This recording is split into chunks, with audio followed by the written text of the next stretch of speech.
Welcome, everybody, to Who's Your Band? I am Jeffrey Paul. I am joined this week by my co-host, Sean Morton. I missed you so much. Oh, thank you. Same here, I Sean. did. And okay, very good. And Like a also, lot, like a lot, like a lot. he's really stoned right now, people. I haven't even touched it yet. And we also have our producer, Adam Holtz. How are you, Adam? Hey guys. You And know, I he's got it. got a cool backdrop. Look at him. Adam is the king of backdrops.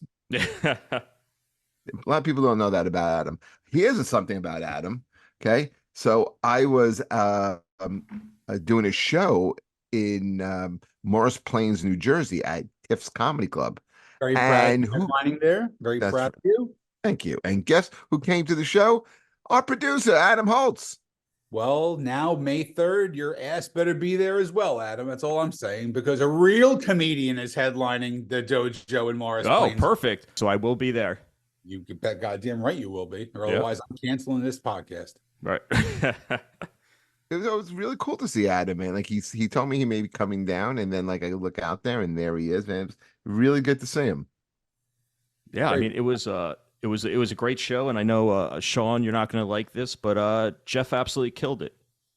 All right, let's you're saying that I'm high. I'm just saying. Listen, I Gross. make fun of I make fun of Jeffrey a lot. Jeffrey Paul is one of the hardest working comics I have ever met in my life. I will give him that credit. He really, truly is. Yeah, I don't know. That's kind of like a left-handed compliment. It's not a Hardest work. left-handed compliment. That means you work so much, you should be good. And I'm just saying that you work a lot. And I use the word should be good. That's what I mean by left-handed. Oh, okay. He's such a dick.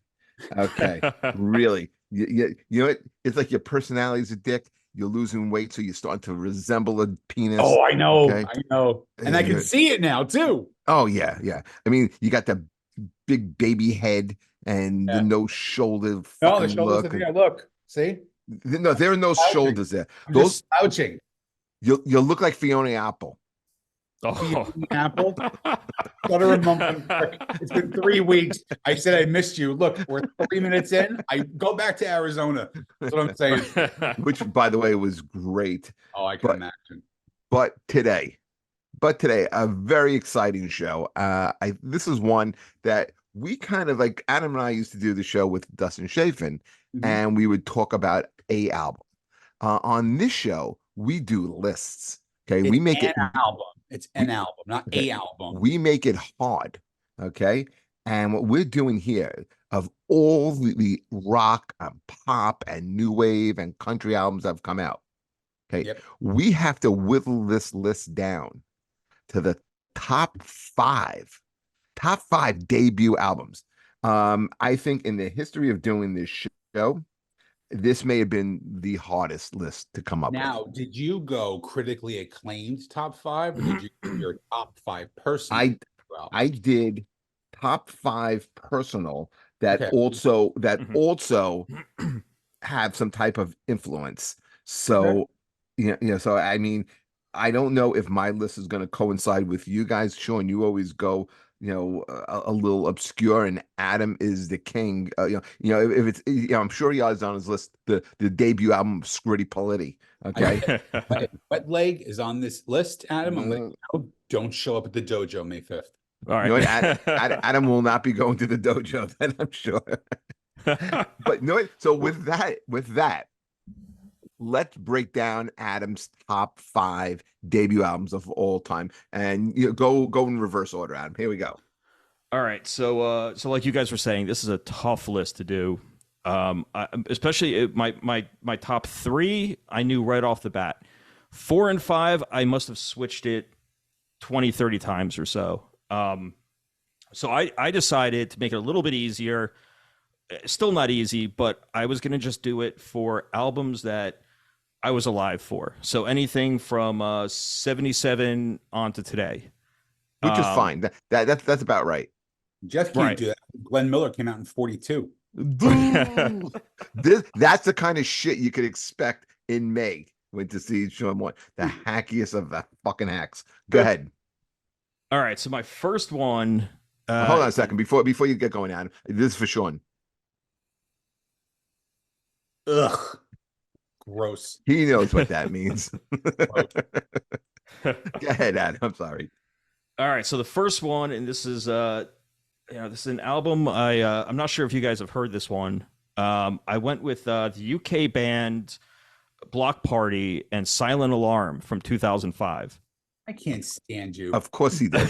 Okay, so out of all the great albums that came out from 77 to 24, why Block Party number 5? Now this is one. All right, I switched this one so many times, but this is a album I always go back to, and it's also a band that they put out this album, Silent Alarm. It's absolutely a perfect album, front to back, and they have not even come close to replicating it afterwards. But this album is so perfect, and it was something that was completely different when it came out in 2005. And the best word I could use to describe it is this is a propulsive album. Just it gets going. It starts at 10 and just keeps that way all the way through for the 54 minutes of the album. But you guys have probably heard some of these songs before. Helicopter and Banquet are both huge songs. In fact, I think Kelly Clarkson just covered Banquet pretty recently too. Hey, Jeff, can I speak for you real quick, Jeffrey? No, we haven't heard them, Adam. Yeah, I'm trying. I'm trying to figure out where I know this from, but I don't. Like, Well, did this have any type of commercial success in the States? It did in the UK. It was critically acclaimed over here, and recently, actually in 2018, 2019, they toured this album, one of their the anniversary of the album, and it was I got to see it at Central Park. I got to see them perform at Central Park Summer Stage, absolutely sold out, packed. They played the entire album from the back to the front, and it works. The whole album just works either way. But I mean, this is an album you guys should listen to. It's guitar driven. The drums on it are incredible, and it is a great rock album. And this came out in 2004? 2005. 2005. Okay. Any idea of how many units it may have sold? I know the first week, I just read that the first week, I think it sold about 60,000 in the UK. And they were touring with the Killers. They were touring with, they toured with Paramore. Actually, Paramore was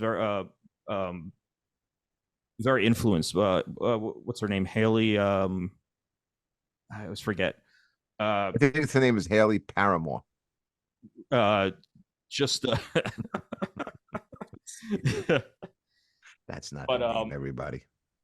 But I will say this is the only album on this list that you guys aren't going to know. The rest you guys will know.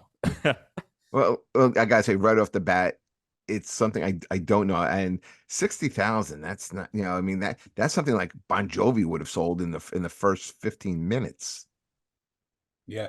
Right. But let me see if I can even find the I mean, back in the day, okay, if you sold 60,000 units, you were pretty much going to be dropped.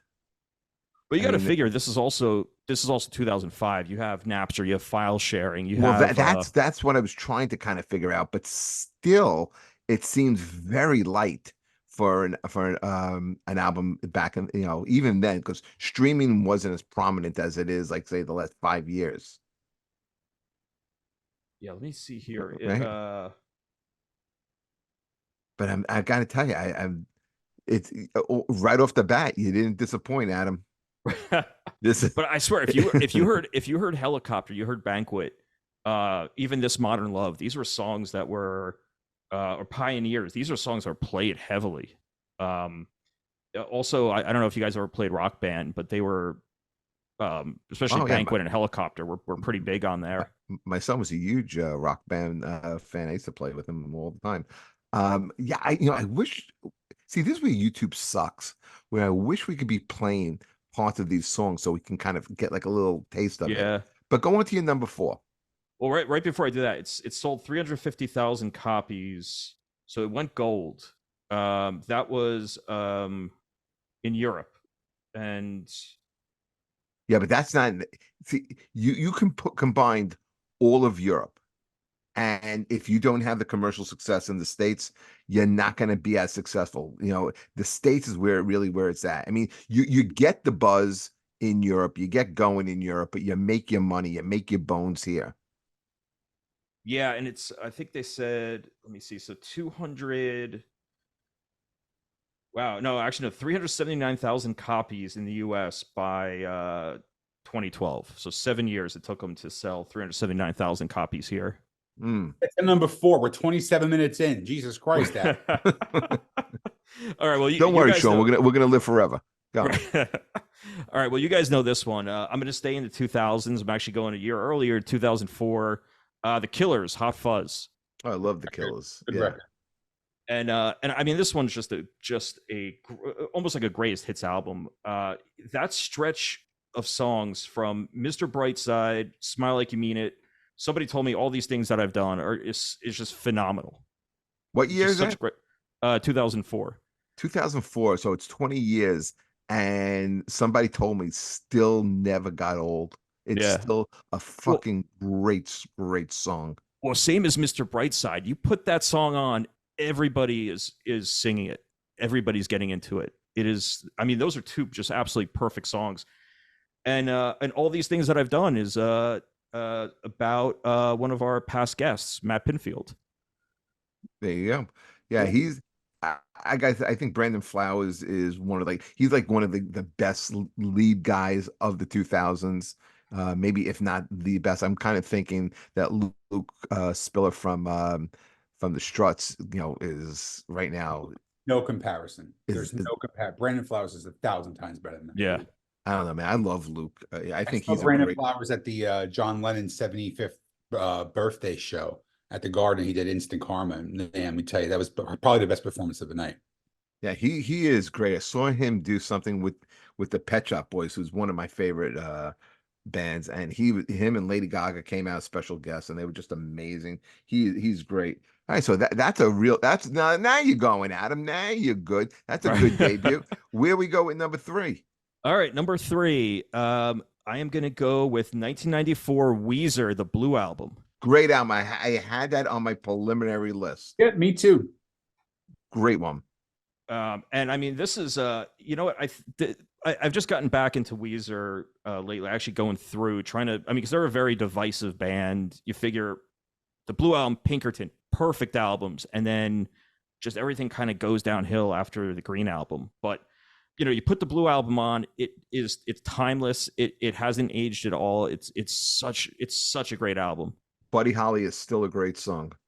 Buddy Holly saying it ain't so. The sweater song Undone. That was the first song I ever heard of theirs, and it was just perfect. It was kind of the start of that weird of like the weirder kind of alternative songs, but they still had a bit of a grungy sound too with some of the other songs on there.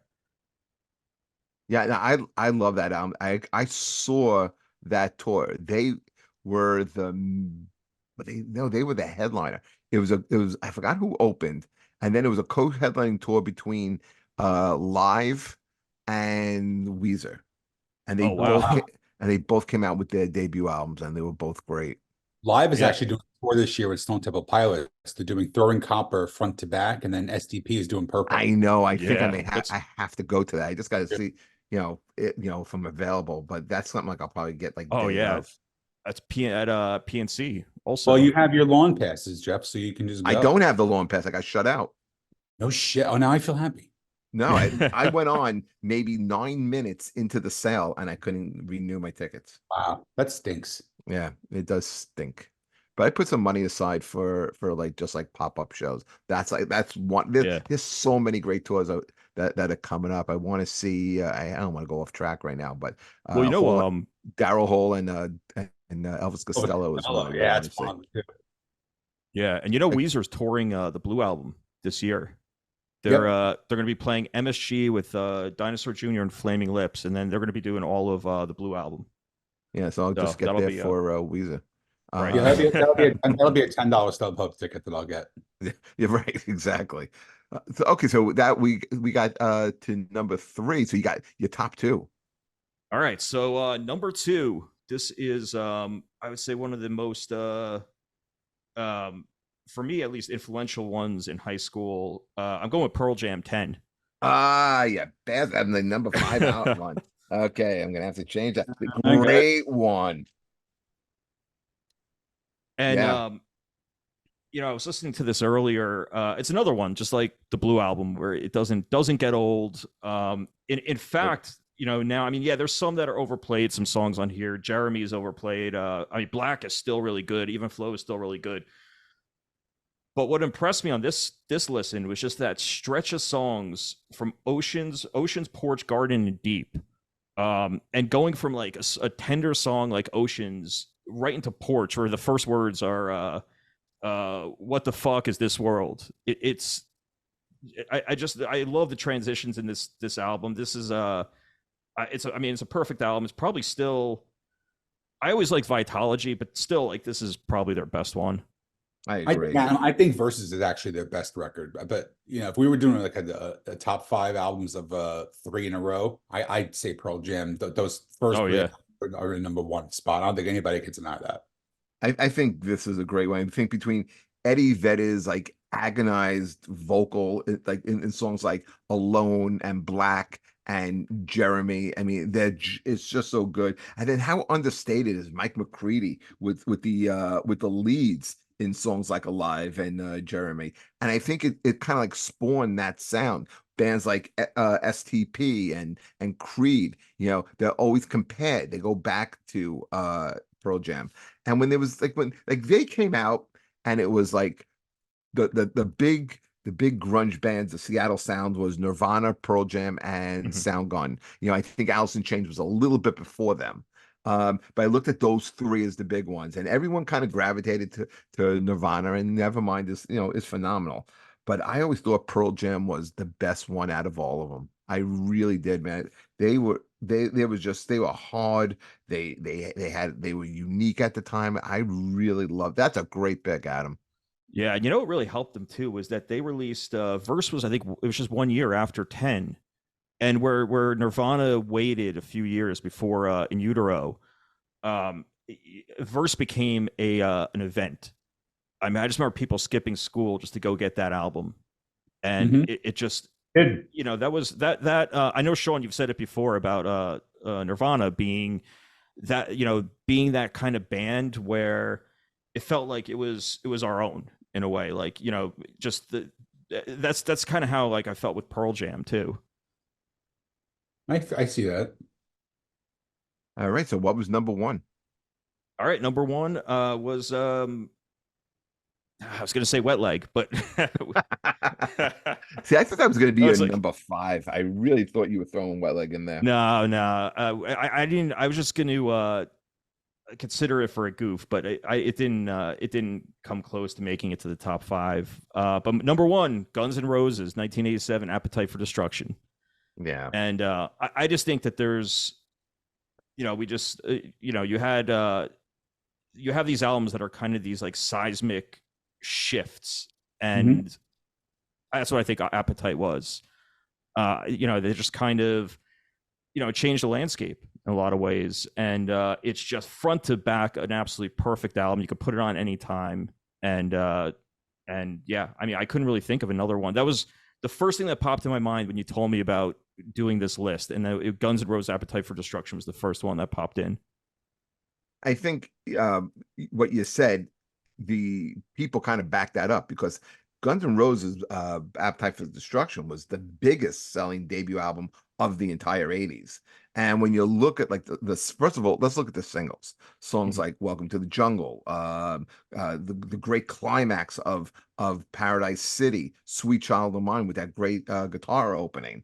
Okay. And then the non-singles, in my opinion, are better Yeah. like Rocket Queen and My Michelle and Night Train. I think it's undisputable that this would have to be on just about anyone's Mount Rushmore of top debut albums. Yeah. And I looked at a whole bunch of different lists that were put out, and I was always surprised when this didn't make the top 10. I think easily this is top 10. Easily, I think top Those 5. lists are garbage Oh, because they I, are. I, I have because my top 2 I didn't see on anyone's, especially Rolling fucking Stone didn't make their top 100. So they can go fuck Right. themselves.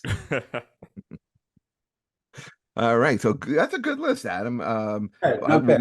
First, We'll check out your number Number five, five. yeah, Block Party. Okay, yeah, Block Party and Parachute and Barbecue and and Apple Pie. So we'll check all that. All right, Sean Morton, your top five. oh, my top five has a couple that Adam put on there, but there also has a couple that you would not expect me to say.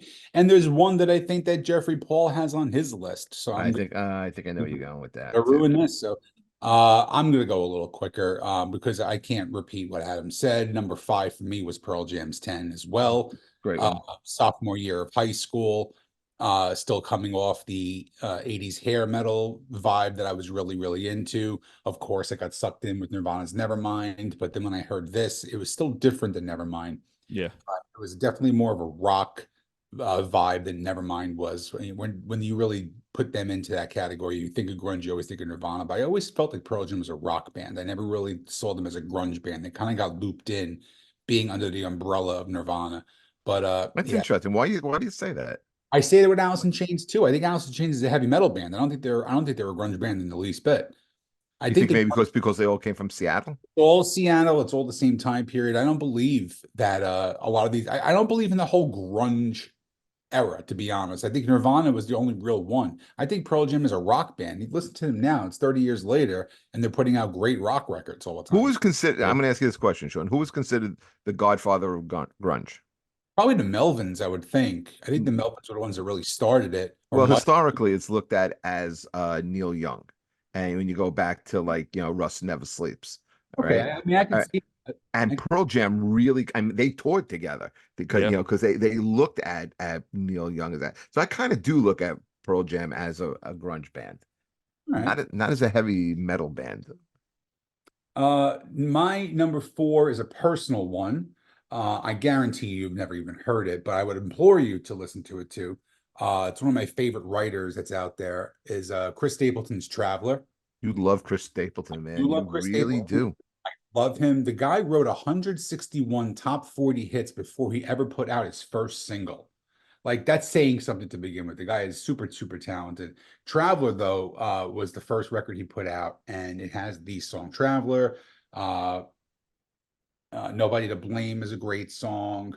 Uh, when the Stars Come Out. I mean, there's top to bottom. It's another one of those records that's top to bottom is a solid, solid record.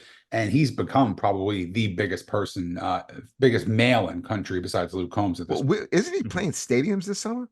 Yeah, I mean, he opened for Guns N' Roses on the last tour. I mean, he does some pretty big venues. I think he has I think he has a very big tour this summer. I think he's. Oh no, he is. Knew he's with.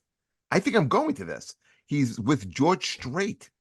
Yes, George Strait and Little Big Town. That's an amazing The show. triple headliner show. I didn't get tickets for that because the tickets were outrageously priced. Wait till it gets closer. Day of, I'm definitely getting tickets. But yeah, it's a three headliner show.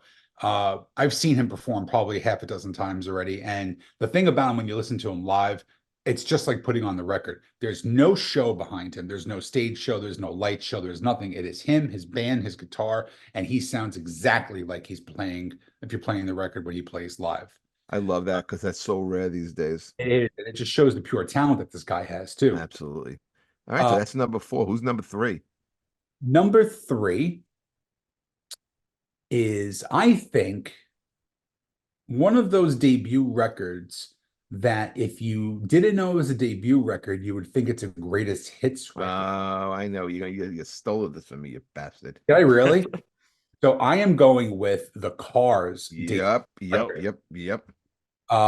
Look, let me just say this. It is just a top to bottom record. You got Good Times Roll, My Best Friend's Girl, Just What I Needed, You've All I Got, You're All I Got Tonight.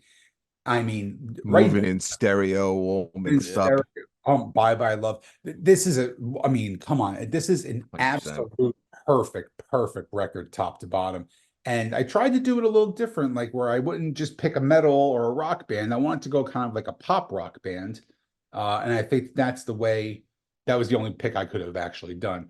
Now, my top two, I Well, could. I mean, before we get off the cars, 78, which I think is the best year for debut music, Oh yeah, and maybe my favorite year of music. That and I think 84. I think we've debated this before, but I mean, the thing with the cars, it's rare that you have two really good lead singers, and the cars you had Rick Ocasek and Benjamin Orr. And they both sang hits, and they were both really good. Every track on this album was either on the radio, catchy, radio friendly, and they really epitomized like that whole Boston new wave scene of the late 70s. So that's a great pick. That was probably going to be my number three. speaking of 1978, You're Jeffrey. taking my number Yep. fucking four here. Go ahead. This is why you don't want to go last on these shows. That's exactly why I went second, buddy.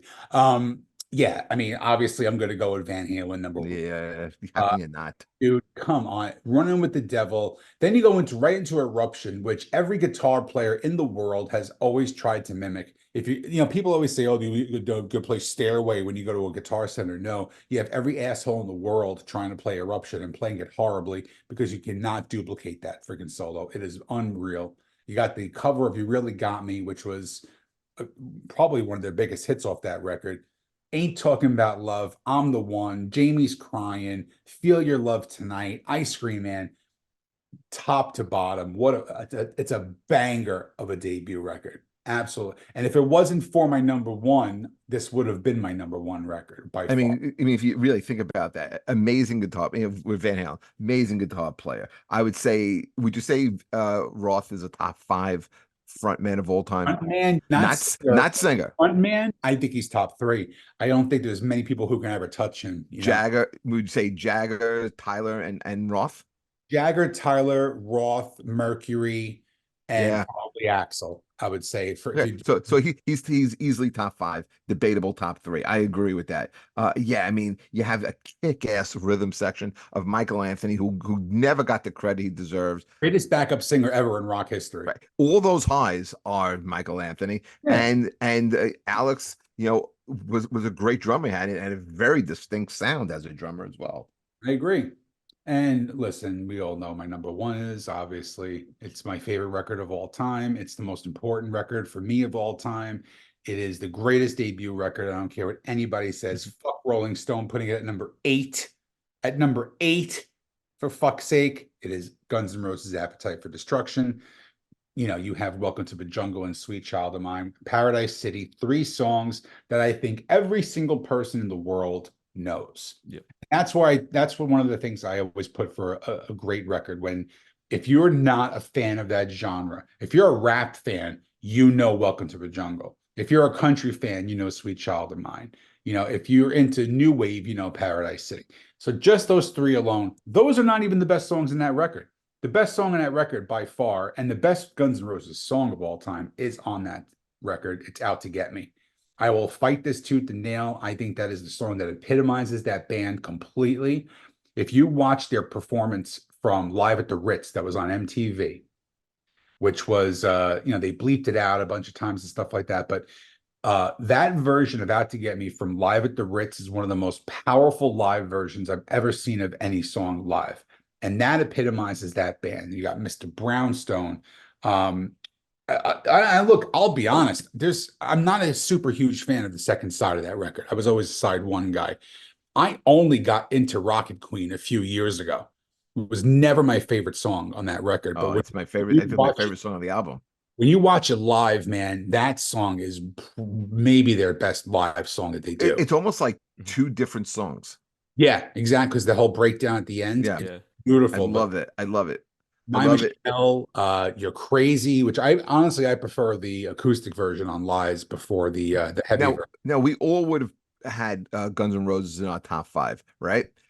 What was for me the song that, I mean, I never heard anything like it, was Welcome to the Jungle. Yeah, it was so different. Oh, yeah. I mean, it's the most overplayed song in the world now, but still, would you think about the first time you heard it, the first year you had that record, and you Yeah. and you kept going back, and I had it on tape. I kept rewinding it because I had to keep hearing that.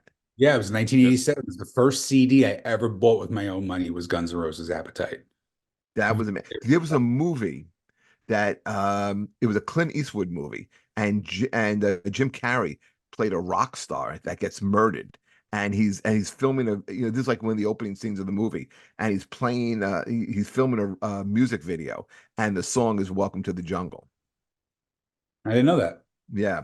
That's one of the first times I heard it. I was like, "Holy shit!" I was like, "This song is gonna be great." And then when it came out, maybe a week later, and you're like, "I've never heard anything like that before." At Can that I just time, run off your top five? All right, you got Pearl Jam's 10, you got Iron Maiden, you got Black Right. Sabbath, you got Air Supply, and you got Kiss. Okay. All right, Well, show's since over. since you guys stole my stuff, I'm gonna have to for number five. I'm gonna have to do a quick little. Well, I have had some other stuff here. You even took that stuff from me too. Okay, you took my backups and my backups, but one that no one mentioned, and I'm gonna go with this as my number five. I'm gonna go Leonard Skinner, the first album. Name is Pronounced Leonard Skinner. pronounced Leonard Skinner. Yes, any song when you're on your first album that has Freebird on it, you can't go wrong. And to me, they're the prototypical, them and the Allman Brothers are the two biggest Southern rock bands. I've been Sure. so into Southern rock lately. And so right now I was kind of debating between that or Sade, believe it or not. Her debut album is so cool and so vibe and just so chill. I really, really loved Sade. Smooth Operator was on that. So that would Can I be my on tell you, dude, I cannot believe you said that because I was on a mission to try and find Sade's record on vinyl the other day when I was out in Long Island, and I found a copy for $42 used, and I was like, no. I am not buying that bitch. So I'll buy it. I'll find it at a record show. I can't believe you said it though, because that really is a great record. It really is. I mean, especially like for me, who like I would go with Black Sabbath, I would go with Iron Maiden, but Sade just crossed over that line for me where it was just undeniably good, you know? It just was like you if you were with it, especially like in the 80s, you were with a girl and you wanted to put on something cool and show that you had like a little bit of like cool edge to you. Like that wasn't like that was more sensitive. That was cool romantic music. But all right, so my number four, I knew none of you guys would go here. Um, I don't know if you knew this about me, Sean. Adam, you may pick up on it because of Mhm. my email handle, but the Smiths, the Okay. 1984 Smiths. I am a huge Morrissey fan. The uniqueness of his voice, his style. Johnny Marr as a guitar player, I think is extremely underrated. Listen to the opening chords of "This Charming Man," and then Morrissey's vocal in the song. It'll hook you right away, and it'll bring you into the whole world of the Smiths. And as they progress, it's a band that only had four albums, by the way. Mhm. So they don't have a deep catalog, and that's always been their knock on why they're not in the Rock and Roll Hall of Fame. But this is a band that absolutely should, because when they came out, they were the band. They were the English new wave band that everybody wanted to be. They were cool without trying to be cool. Okay. So I mean the Smiths absolutely love it. That's my number four. My number three. Sean, you may not see this coming from me either. 1983's Madonna, Madonna. I Uh, had that. I took it off my list. okay, so listen, Banger.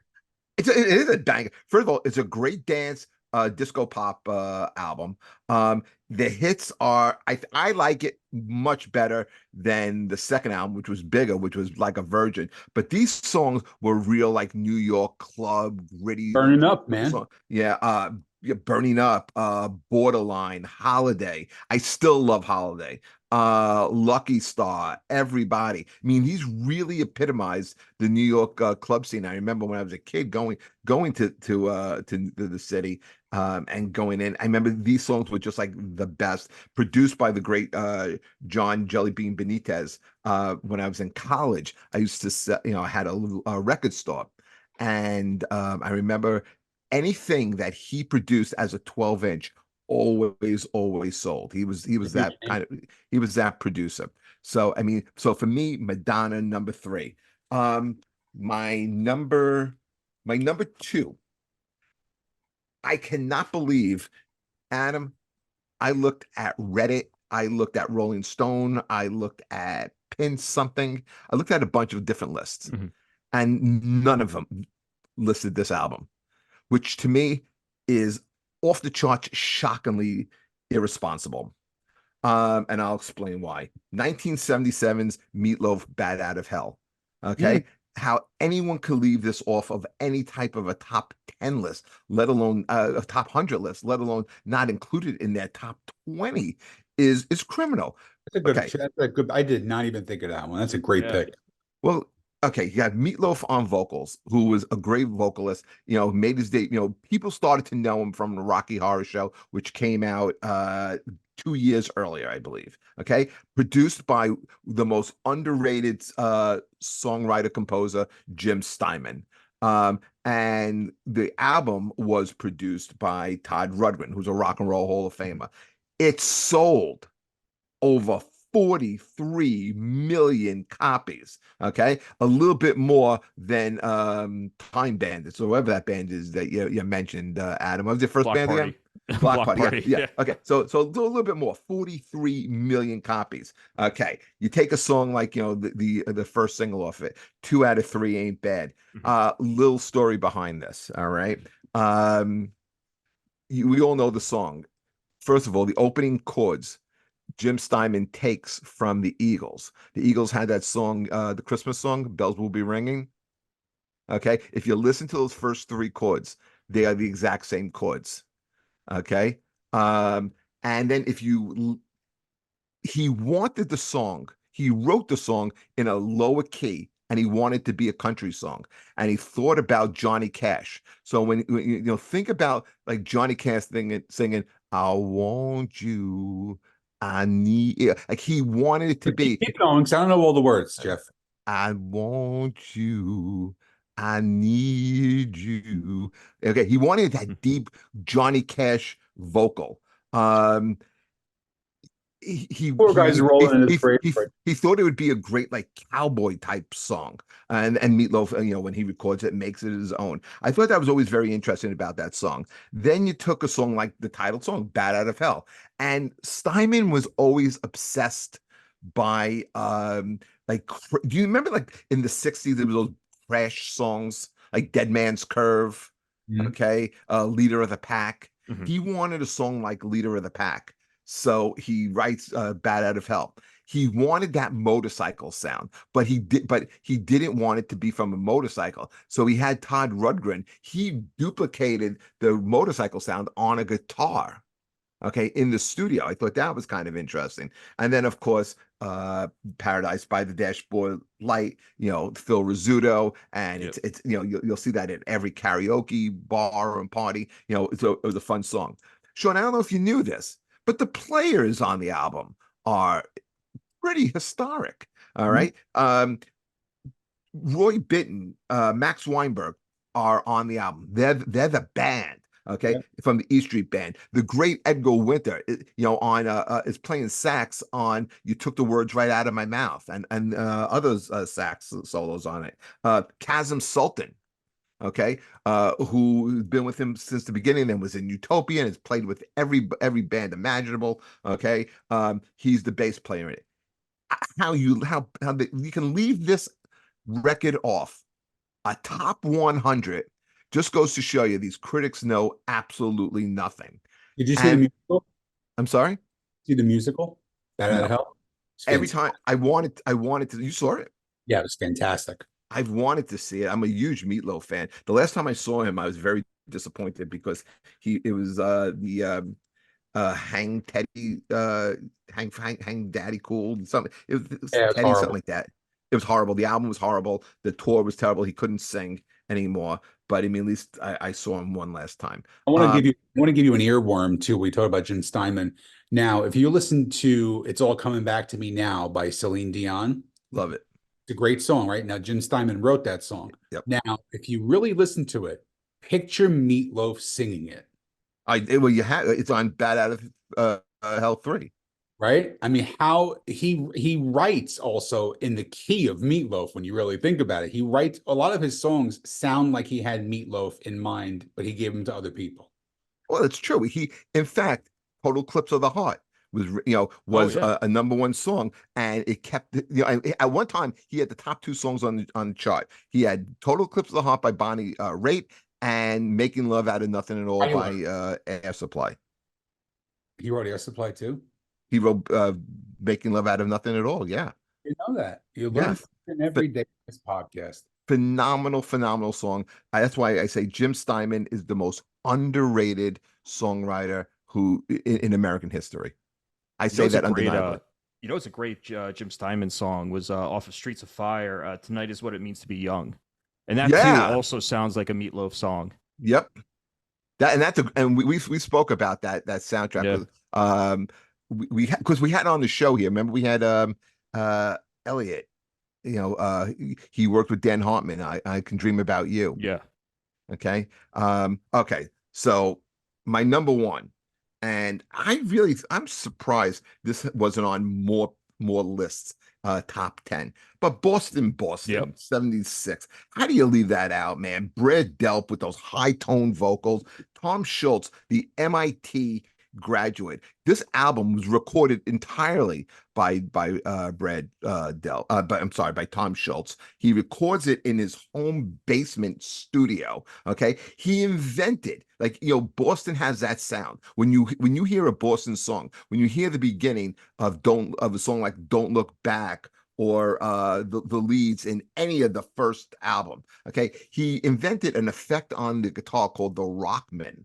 Okay, which is Tom Schultz. The guy was an engineering genius. Okay, the combination of rock and technology came together in 1976 because of Tom Schultz. And Brad Delp is, people talk about Steve Perry being the voice. I think Brad Delp is every bit as good as a singer as Steve Perry. And this album had 8 songs.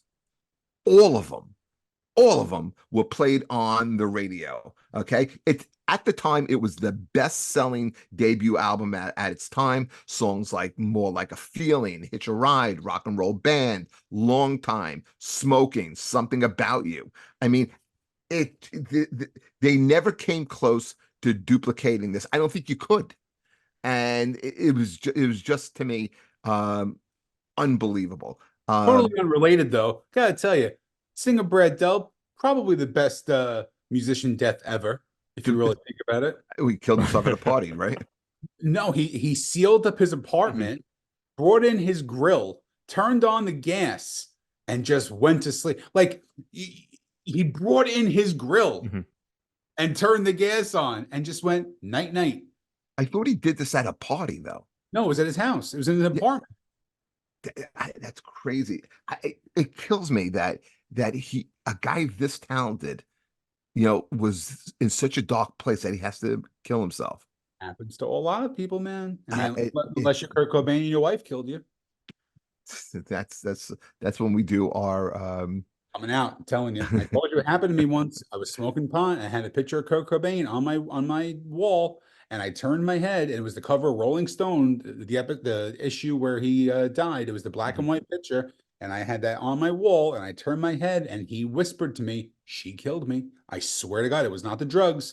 He visited me that day. No, it was the drugs. When we do the conspiracy show. All right. Okay, that's a good one. But Can I give you a couple of my ones that I pulled off my list? I'm not going to go deep into them, but I want to just give you a couple names that I think. I want to see if they coincide with anything I left I don't off. think so. I can't believe I had this on. I took it off. The Jimi Hendrix Experience. Are you experienced? He wasn't considering that. Great record. I even went a little deeper too with some rap stuff. I mean, I put Notorious B.I.G.'s Ready to Die and Wu-Tang Clan's Enter the Wu-Tang. Yep. I think those are two fucking just game-changing albums. Absolutely game-changing albums. And I feel you, dog. What? I feel you, dog. And I also put the Ramones debut record on there as well. Because it started a whole genre. That's the reason why I put that on there. Did any of you guys let me throw a couple more and at you. Hootie, Cracked Rear View, Hootie and the Blowfish. Oh, that's a great one. I had that on. That's the first one I took off. But man, let me tell you something. 94, 95, when that came out, there was not one goddamn freaking college douchebag with flip flops on that had the bottle opener on the bottom of the flip flop that wasn't blasting Hold My Hand. Yeah, but Hannah Jane, I think, is like one of the best songs off that album. That's a great song, Yeah, man. that's what they open with. I saw them a couple of years ago. All right, did any of you guys consider these albums? Cyndi Lauper's She's So Unusual. Nope. Nope. Beastie Boys, the first Beastie Boys album. I didn't even think about that, but that's a great Yeah, I think, songs like Rhymin' and Stealing and that whole record from top to yeah, bottom is and produced by Rick Rubin was great. Those were a couple of other ones I was really strongly considering. Yeah. Adam, how far did you get? When like, what leg was on your preliminary list? I bet. No, remember I told you at the dojo that I was like right away. I'm like wet leg. That was no, but that wouldn't have it wouldn't have made my list. But I was thinking of 9 Inch Nails, Pretty Hate Machine. That's a great one. That's uh, a great one. Head like a hole. And like Yeah. a whole terrible Terrible lie, lie. down Yeah. in it, sanctified, something I can never have. something I can never have, sin. It's such a great album. Yeah, it really is. And Yep. just really, it became that industrial sound. Them and Yeah. bands like Skinny So Puppy. Yeah, because Adam, you're like a year or two younger than me, so that was like Yeah. I think freshman or sophomore year of high school for me too. And that was one of those records that I heard, and I was like, "There's nothing that sounds like this." Exactly. Oh Yeah, yeah. remember? Yeah, like you didn't know how they made those sounds and everything. Yeah, it was really, really a game-changing album. That's a good one. Yeah, when that one and Broken just absolutely blew me away when in early high school too. Just That was just such incredible. an amazing follow up to that too. Yeah. The other one was with rap, I would say Dre's The Chronic was also Okay. and I think that was his debut, right? Solo, Yeah. yeah. Solo debut, yeah. That was another one too around that time that just absolutely Great era. It was a great era for music for But introducing new bands that are still around. if you're gonna go rap, how about Run DMC's first album? oh Yeah, yeah. Influenced a lot of I could people. agree with that, Yeah. but I think what Adam said, Adam made a great point. That whole era from like 91 to like 94 goes very, very unnoticed. But there was a lot of great albums that came out for people that are still around 30 years later. No, You go, but you go the late 90s, you're gonna have a lot of one-hit wonder kind of bands that are doing like the nostalgia tours, but like Nine Inch Nails, Dre, these guys can still sell out arenas 30 years Yeah. later. the reason why I said um, Run DMC because songs like Rock Box, okay, you didn't hear too much like collaborations with like heavy rock with rap. Okay. Right. Now they use studio musicians and it was all Rick Rubin production. But then that opens up the door to them collaborating with uh, Aerosmith. And then you have, I think the better collaboration was Public Enemy with Anthrax, Mhm. you know. But I think, they kind of changed the sound. I thought Run DMC was a really influential, great first debut album. I can't argue with that. I mean, I was going to put that on my list when I was doing the rap portion. I had Nas's Illmatic, which I don't think you know any of the songs on there, but that's a brilliant, brilliant record. And yeah, I'm pissed off at myself that I didn't put the Beastie Boys on there because I played that record to the ground too, and I never even remember to put it Well, on. look at other things that we didn't mention Black Sabbath first album. We didn't talk about the first Led Zeppelin album. I mean, this was such a hard thing to Yeah. do. I don't think Black Sabbath's first record is worthy to be put on the top five. They started a movement and they started a whole genre, Well, but they wrote Wizard, Black yeah, Sabbath. Oh, come on, second there record. was that's a Second, great album. Well, Paranoid, I think is probably their best album. yeah, of course. You know, and then I love Heaven and Hell. I love the different eras of Sabbath. That's the thing when if you ever to do like a top 10 Sabbath list, there's going to be Dio, Ozzy, and maybe even Gillan songs in there. There's no Gillan songs on there. I like Zero the Hero. I thought that was so heavy. No, not my thing. No, I loved almost every incarnation of Sabbath. All right, man. This was Huh. a good one. I knew this was going to be a good show. And I hope people like it, and I hope people keep following us and subscribing and leaving us comments when we post. We really do appreciate that. And keep following. All right. All Yep. right. Anything what you got going on, Sean? What's happening with you? I will be headlining the dojo in Morris Plains on Friday, May 3rd. And I will make the announcement here. I am waiting on the confirmation for the place, but I will be taping my first 1 hour special on Saturday, August 10th. I already told Adam the place that I am trying to get, which is the Crossroads in Garwood. I'm not sure if I'm going to be able to get that or not, but yeah, that is the thing. So I have the hour ready to go.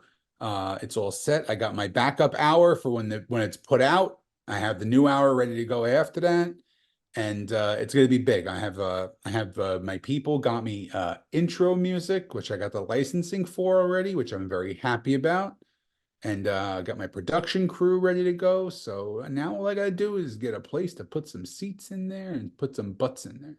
Hey guys, thank you so much for following us and subscribing and really, helping us and just like listening. We really do appreciate it. And we'll catch you next time on Who's Your Band. Thank you very much.